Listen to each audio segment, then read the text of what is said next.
নমস্কাৰ সকলোকে স্বাগতম জনাইছো আমাৰ দেৱ লাইব্ৰেৰী চেনেলত। আজি আমি আলোচনা কৰিম ক্লাছ 6ৰ অসমীয়া পাঠ্যপুথিৰ 11 নম্বৰ চেপ্টাৰৰ প্ৰশ্ন উত্তৰসমূহ। 11 নম্বৰ চেপ্টাৰৰ নাম হৈছে মাইনুৰ টনচিলাইটিছ। ইয়াত চোৱা 1 নম্বৰত দিয়া হৈছে তলত দিয়া প্ৰশ্নসমূহৰ শুদ্ধ উত্তৰটো বাছি উলিয়াই সঠিক বৃত্তটো পূৰ কৰা। 1 নম্বৰত চোৱা সদায় দাঁত মুখ কিয় পৰিষ্কাৰকৈ ধুব লাগে। ইয়াত 4টা অপচন দিয়া হৈছে। ক নম্বৰত দিয়া আছে খোৱা বস্তু ডিঙিত লাগি ধৰাৰ সম্ভাৱনা থকাৰ বাবে। খ নম্বৰত আছে বীজাণুৱে বাহ লোৱাৰ সম্ভাৱনা থকাৰ বাবে। গ নম্বৰত দিয়া হৈছে শুকান কাহ হোৱাৰ সম্ভাৱনা থকাৰ বাবে। ঘ নম্বৰত আছে ডিঙিত বগা চামনি পৰাৰ সম্ভাৱনা থকাৰ বাবে। ইয়াৰ উত্তৰটো হ'ব খ নম্বৰ বীজাণুৱে বাহ লোৱাৰ সম্ভাৱনা থকাৰ বাবে।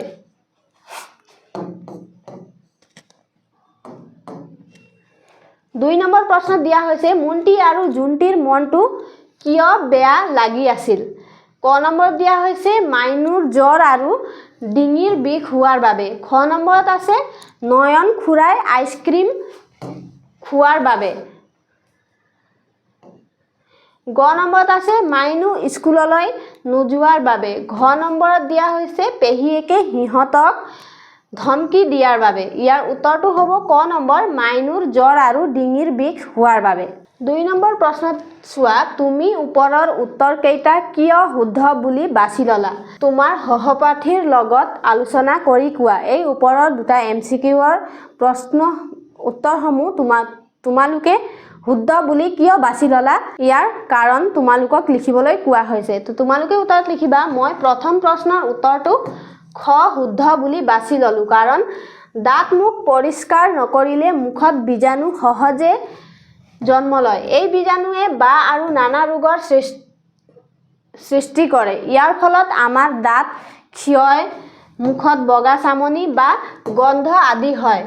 সেয়ে বীজাণুৰ পৰা ৰক্ষা পোৱাৰ বাবে দাঁত মুখ পৰিষ্কাৰ কৰি থকা অত্যাৱশ্যক।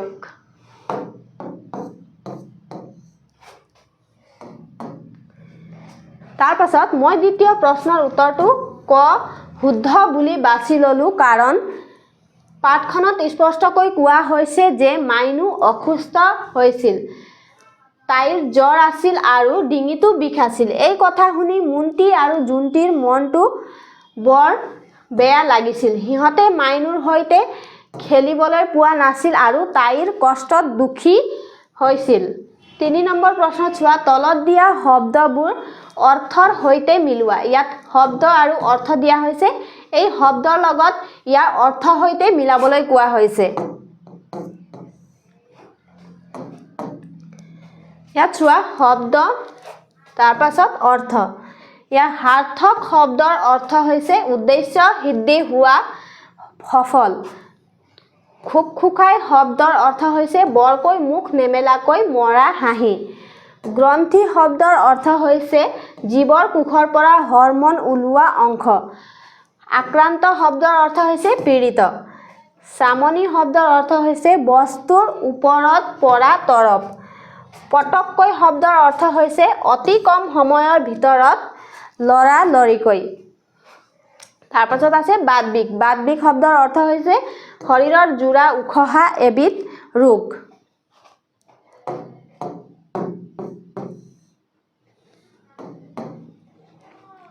চাৰি নম্বৰত চোৱা তলত দিয়া প্ৰশ্নসমূহৰ উত্তৰ কোৱা আৰু লিখা। ক নম্বৰ প্ৰশ্নত দিয়া হৈছে মাইনু স্কুললৈ কিয় যোৱা নাছিল।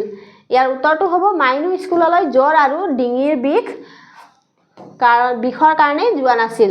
খ নম্বৰ প্ৰশ্নত চোৱা মাইনুক ঠাণ্ডা পানী খাবলৈ কিয় মানা কৰা হৈছিল। ইয়াৰ উত্তৰত লিখিবা ঠাণ্ডা বস্তু খালে মাইনুৰ টনচিলৰ বিষ আৰু জ্বৰ বাঢ়ি যাব পাৰে বুলি ভাবি ডাক্তৰ পেহীয়ে মাইনুক ঠাণ্ডা পানী খাবলৈ মানা কৰিছিল। মাইনুৰ টনচিল হৈছিল সেইকাৰণে টনচিল হোৱাৰ সময়ত যদি ঠাণ্ডা পানী খোৱা হয় তেন্তে টনচিল বাঢ়ি যায় বুলি কোৱা হয়। সেইকাৰণে ডাক্তৰ পেহীয়ে টনচিল বাঢ়িব বুলি মাইনুক ঠাণ্ডা পানী খাবলৈ মানা কৰিছিল। তাৰ পাছত চোৱা গ নম্বৰ মাইনুক কোনে জোকাইছিল। মাইনুক মুন্টি আৰু জুন্টিয়ে জোকাইছিল।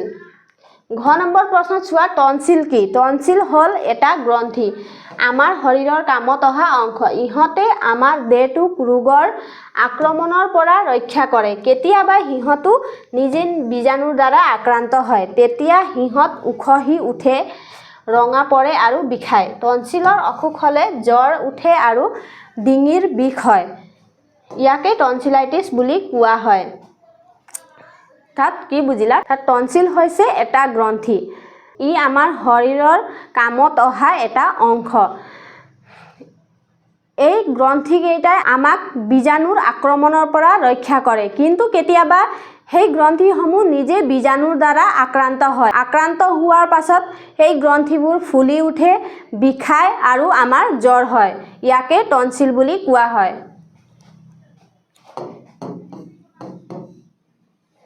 ন নম্বৰত চোৱা টনচিলাইটিছ হোৱাৰ মূল কাৰণ কি উত্তৰত লিখিবা মুখৰ ভিতৰখন পৰিষ্কাৰ নকৰা হাত পৰিষ্কাৰ নথকা আৰু বতাহত বীজাণুৰ সংক্ৰমণৰ সম্ভাৱনা হোৱাই এই অসুখ হোৱাৰ মুখ্য কাৰণ গতিকে পুৱা গধূলি সদায় দাঁত মুখ পৰিষ্কাৰকৈ ধুব লাগে আৰু হাত পৰিষ্কাৰকৈ ৰাখিব লাগে টনচিলাইটিছ হোৱাৰ মূল কাৰণটো হৈছে আমি যদি আমাৰ হাত মুখ পৰিষ্কাৰকৈ নাৰাখোঁ তেতিয়া আমাৰ টনচিলাইটিছ হোৱাৰ সম্ভাৱনা থাকে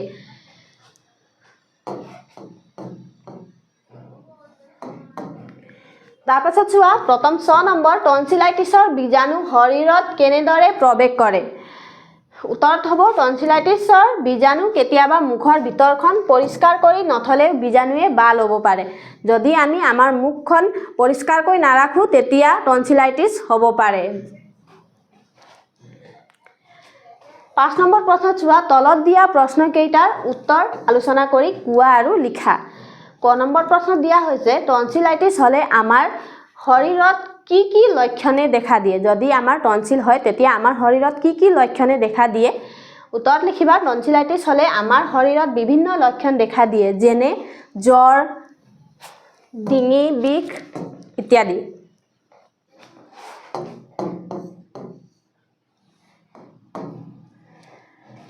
খ নম্বৰ প্ৰশ্নত চোৱা টনচিলাইটিছৰ পৰা হাত সাৰি থাকিবলৈ আমি কেনে ধৰণৰ সাৱধানতা ল'ব লাগে উত্তৰটোত হ'ব টনচিলাইটিছৰ পৰা হাত সাৰি থাকিবলৈ আমি বিভিন্ন ধৰণৰ সাৱধানতা ল'ব লাগে যেনে পুৱা গধূলি সদায় দাঁত মুখ পৰিষ্কাৰকৈ ধুব লাগে হাত পৰিষ্কাৰ ৰাখিব লাগে আৰু ঠাণ্ডা বস্তু খোৱা নিষেধ কৰিব লাগে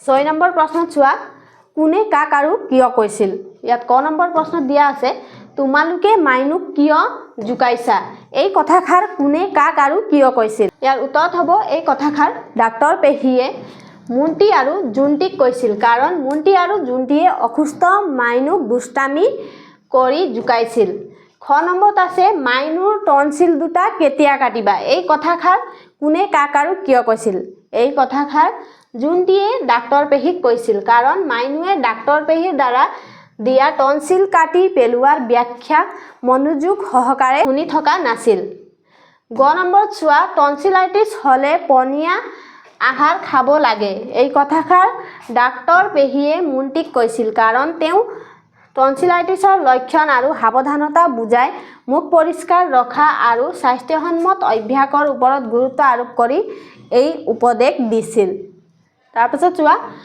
ভাষা অধ্যয়ন ইয়াত 7 নম্বৰ প্ৰশ্ন দিয়া হৈছে পাঠটোৰ পৰা যুক্তাক্ষৰযুক্ত শব্দবোৰ বিচাৰি উলিয়াই তলত দিয়া তালিকাখন পূৰ কৰা লগতে যুক্তাক্ষৰবোৰত কি কি বৰ্ণ যোগ হৈ আছে ভাঙি দেখুওৱা ইয়াত উদাহৰণ দিয়া হৈছে শব্দ যুক্তাক্ষৰ আৰু কি কি বৰ্ণ যোগ হৈ আছে ইয়াত চোৱা উদাহৰণ দিয়া হৈছে স্কুল ইয়াৰ যুক্তাক্ষৰটো হৈছে হইক্যাছ ক কি বৰ্ণ যোগ হৈ আছে ইয়াত দন্তীয়া খ আৰু ক যোগ হৈ আছে হইক্যাছ ক তাৰপাছত দিয়া হৈছে আক্ৰান্তত যুক্তাক্ষৰটো হৈছে কৈৰক্য আৰু নৈত্যান্ত ইয়াত ক যোগ ৰ কৈৰক্য আৰু ন যুক্ত নৈত্যান্ত বৰ্ণ যোগ হৈ আছে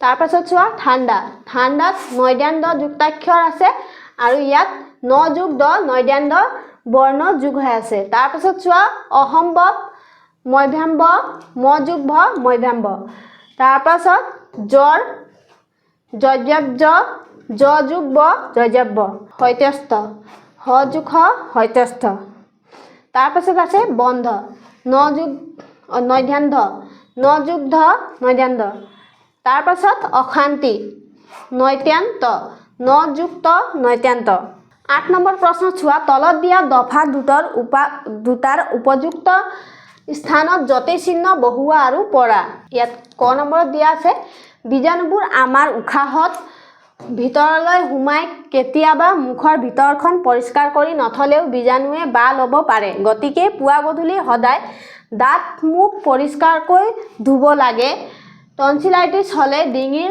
ভিতৰখন বিষাই যিকোনো বস্তু খালে ডিঙিত লাগি ধৰা যেন লাগে জ্বৰ থাকেই শুকান কাহু হয় জিভাখনত বগা চামনিও পৰিব পাৰে মুখ গুন্ধাই ইয়াত যতি চিহ্ন ব্যৱহাৰ কৰিবলৈ কোৱা হৈছে যতি চিহ্নবোৰ যেনে দাঢ়ি কমা ঊৰ্ধ্ব কমা সেইবোৰ তোমালোকক বহুৱাবলৈ কোৱা হৈছে ইয়াত দাঢ়ি কমা একো দিয়া নাই তো তোমালোকে উত্তৰত লিখিবা ইয়াত ঊৰ্ধ্ব কমা দিবা তাৰ পাছত বীজাণুবোৰ আমাৰ উশাহত ভিতৰলৈ সোমাই কেতিয়াবা মুখৰ ভিতৰখন পৰিষ্কাৰ কৰি নথলেও বীজাণুৱে বা ল'ব পাৰে দাঢ়ি গতিকে পুৱা গধূলি সদায় দাঁত মুখ পৰিষ্কাৰকৈ ধুব লাগে টনচিলাইটিছ হলে ডিঙিৰ ভিতৰখন বিষায় যিকোনো বস্তু খালে ডিঙিত লাগি ধৰা যেন লাগে জ্বৰ থাকেই শুকান কাহু হয় জিভাখনত বগা চামনিও পৰিব পাৰে মুখ গোন্ধায়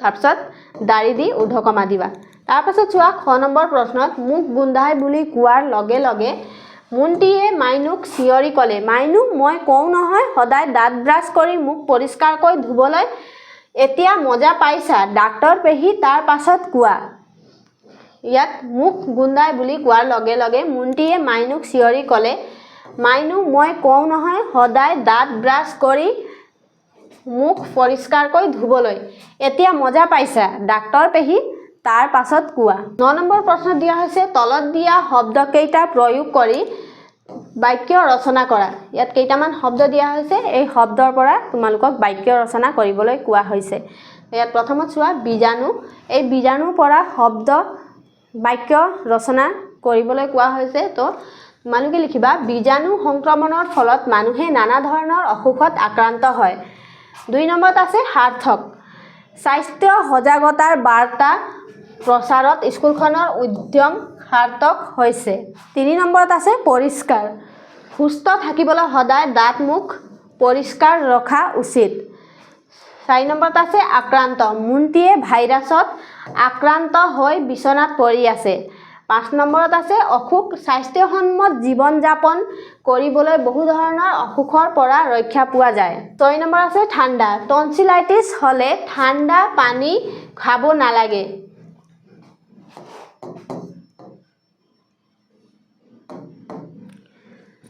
তাৰ পাছত চোৱা 10 নম্বৰত তলত দিয়া শব্দ শৃংখলটো সম্পূৰ্ণ কৰা প্ৰয়োজন সাপেক্ষে পাঠৰ সহায় লবা ইয়াত এই শৃংখলবোৰ দিয়া হৈছে এই শৃংখলটো সম্পূৰ্ণ কৰিবলৈ কোৱা হৈছে তো ইয়াত চোৱা ইয়াত থিয়কৈ দিয়া হৈছে 1 নম্বৰ গাখীৰ চেনি আৰু ফলেৰে প্ৰস্তুত কৰা বৰফৰ দৰে চেঁচা খাদ্য ইয়াৰ উত্তৰটো 5টা শব্দৰ হ'ব তো থিয়কৈ বুলি কোৱা হৈছে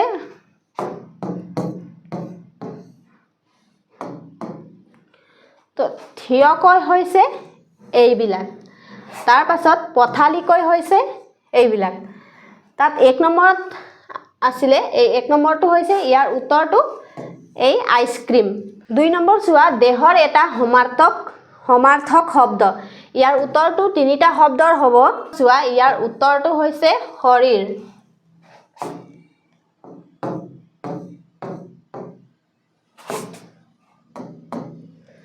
তাৰ পাছত 3 নম্বৰত দিয়া হৈছে কাৰোবাক উদ্দেশ্যে টান কথা কোৱা কাৰ্য ইয়াৰ উত্তৰটো হ'ব 3টা শব্দৰ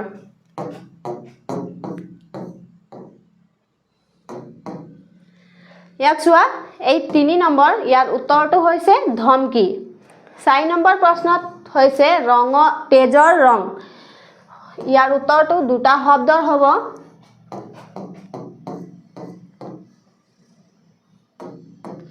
ইয়াত চোৱা 4 নম্বৰ তেজৰ ৰং ৰঙা। তাৰ পাছত দিয়া হৈছে পথালিকৈ। 1 নম্বৰত চোৱা এবিধ অতি সূক্ষ্ম অনুবীক্ষণ যন্ত্ৰৰে চাব পৰা জীৱ। ইয়াৰ উত্তৰটো 4টা শব্দৰ হ'ব।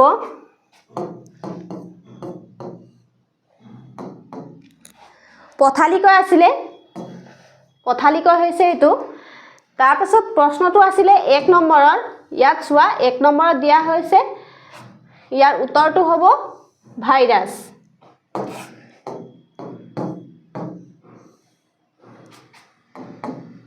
নেক্সট চোৱা 2 নম্বৰ ৰঙৰ এটা সমাৰ্থক শব্দ। ইয়াৰ উত্তৰটো হ'ব 3টা শব্দৰ বৰণ। 3 নম্বৰ প্ৰশ্নত চোৱা কোনো ব্যক্তিৰ প্ৰতি ভাল পোৱা ভাৱ চেনে। ইয়াৰ উত্তৰটো হ'ব এই 3টা শব্দৰ। ইয়াৰ উত্তৰটো হ'ব মৰম।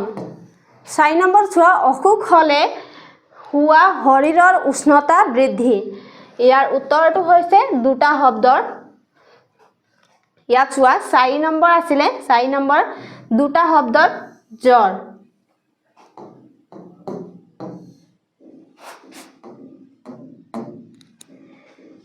11 নম্বৰ প্ৰশ্নত চোৱা তলত দিয়া ধাতু ৰূপবোৰৰ লগত বিভক্তি যোগ কৰি ক্ৰিয়াপদ গঠন কৰা।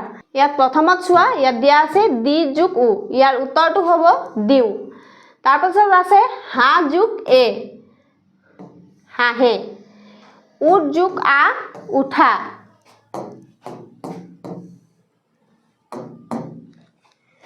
ধৰ যোগ এ, ধৰে।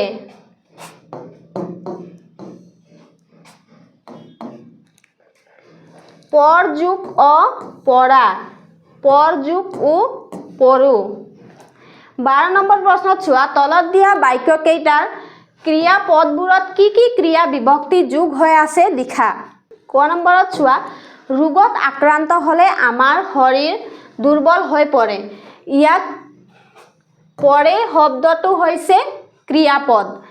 এই ক্ৰিয়াপদত কি কি ক্ৰিয়া বিভক্তি যোগ হৈ আছে সেইবোৰ তোমালোকক লিখিবলৈ কোৱা হৈছে। তো ইয়াত পৰ যোগ এ ক্ৰিয়া বিভক্তি যোগ হৈ আছে। তাৰ পাছত চোৱা খ নম্বৰত তুমি কিতাপখন পঢ়া। ইয়াত পঢ়া হৈছে ক্ৰিয়াপদ। এই ক্ৰিয়াপদত পৰ যোগ অ ক্ৰিয়া বিভক্তি যোগ হৈ আছে। গ নম্বৰত আছে ৰোগ হ'লে চিকিৎসা কৰাব লাগে। লাগেটো হৈছে ক্ৰিয়াপদ। এই ক্ৰিয়াপদত লাগ যোগ এ ক্ৰিয়া বিভক্তি যোগ হৈ আছে। তাৰ পাছত জ্ঞান সম্প্ৰসাৰণ। 13 নম্বৰ প্ৰশ্নত দিয়া হৈছে দলত আলোচনা কৰি কোৱা। ক নম্বৰত চোৱা তলত দিয়া ছবিখনত কি কি দেখিছা। এই ছবিখনত তোমালোকে কি কি দেখিছা এইটো তোমালোকক ক'বলৈ লিখিবলৈ কোৱা হৈছে। ইয়াত চোৱা উত্তৰত লিখিবা 1 নম্বৰত ছবিখনত হাত ধোৱাৰ বাবে পানী চলি আছে। ইয়াত চোৱা ইয়াত টেপৰ পৰা পানী চলি আছে। 2 নম্বৰত লিখিবা হাতত চাবোন লগোৱা হৈছে। এই 2 নম্বৰত হাতত চাবোন লগোৱা হৈছে। 3 নম্বৰত হাত ভালদৰে চাবোন দি মাখি ধোৱা হৈছে। ইয়াত চাবোনেৰে হাত ভালকৈ মাখি লোৱা হৈছে। তাৰ পাছত 4 নম্বৰত হাতখন পানীৰে পৰিষ্কাৰ কৰা হৈছে। 4 নম্বৰ ছবিত হাতখন ভালদৰে পৰিষ্কাৰ কৰা হৈছে। তাৰ পাছত লিখিবা এই ছবিখনত হাত পৰিষ্কাৰৰ সঠিক প্ৰক্ৰিয়া আৰু হাত কেনেকৈ ধোৱা হয় সেয়া দেখুওৱা হৈছে। খ নম্বৰ প্ৰশ্নত চোৱা জুইয়ে পুৰিলে কি কি ব্যৱস্থা গ্ৰহণ কৰিব লাগে। 1 নম্বৰত লিখিবা বিশ্ৰাম লোৱা। আৰাম কৰিব লাগে যাতে শৰীৰে আৰোগ্য লাভ কৰে। 2 নম্বৰত আছে পানী খোৱাটো বেছি কৰা। জ্বৰত শৰীৰত পানীৰ ঘাটতি হয় সেয়ে পৰ্যাপ্ত পানী খাব লাগে।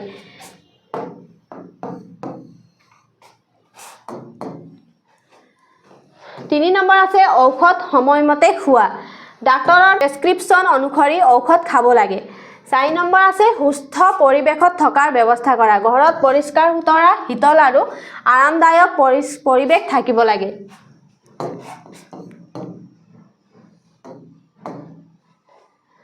14 নম্বৰ প্ৰশ্ন চোৱা ধৰি লোৱা বিদ্যালয়ত থকা অৱস্থাত হঠাৎ তোমাৰ জ্বৰ আৰু মূৰৰ বিষ হ'ল। গতিকে তুমি ঘৰলৈ যাবলৈ অনুমতি বিচাৰি বিদ্যালয়ৰ প্ৰধান শিক্ষক শিক্ষয়িত্ৰীলৈ এখন আবেদন লিখা। ইয়াত তোমাক কোৱা হৈছে তুমি বিদ্যালয়ত থকা অৱস্থাত হঠাৎ তোমাৰ জ্বৰ আৰু মূৰৰ বিষ হোৱাৰ বাবে এখন আবেদন পত্ৰ লিখিবলৈ কোৱা হৈছে। তো তোমালোকে আবেদন পত্ৰখন এনেদৰে লিখিব পাৰা। ইয়াত চোৱা প্ৰতি মাননীয় প্ৰধান শিক্ষক মহোদয়, ইয়াত তোমালোকৰ বিদ্যালয়ৰ নাম লিখিবা, তাৰ পাছত লিখিবা সেইদিনা তাৰিখ, তাৰ পাছত হ'ব বিষয়, বিষয়টো হ'ব জ্বৰ আৰু মূৰৰ বিষ হোৱাৰ কাৰণে ছুটি বিচাৰি আবেদন। মহোদয়, বিনীত নিবেদন, আজি বিদ্যালয়ত উপস্থিত থাকোঁতেই মোৰ হঠাৎ জ্বৰ আৰু মূৰৰ বিষ হোৱাৰ বাবে বিদ্যালয়ত উপস্থিত থাকিব নোৱাৰিলোঁ। গতিকে দয়ালু মহোদয়, দয়া কৰি মোৰ ছুটি মঞ্জুৰ কৰি দিয়ে যেন, সেয়ে মোৰ আপোনাৰ ওচৰত সৰল প্ৰাৰ্থনা জনালোঁ। তাৰ পাছত লিখিবা আপোনাৰ একান্ত বাধ্য ছাত্ৰ বা ছাত্ৰী। তাৰ পাছত লিখিবা তোমাৰ নাম, শ্ৰেণী আৰু ৰোল নাম্বাৰ। তো আজিৰ কাৰণে ইমানতে সামৰণি মাৰিছোঁ। যদি তোমালোকক এই ভিডিঅ'খন ভাল লাগিছে তেন্তে লাইক, কমেণ্ট, শ্বেয়াৰ আৰু ছাবস্ক্ৰাইব কৰিবলৈ নাপাহৰিবা। ধন্যবাদ।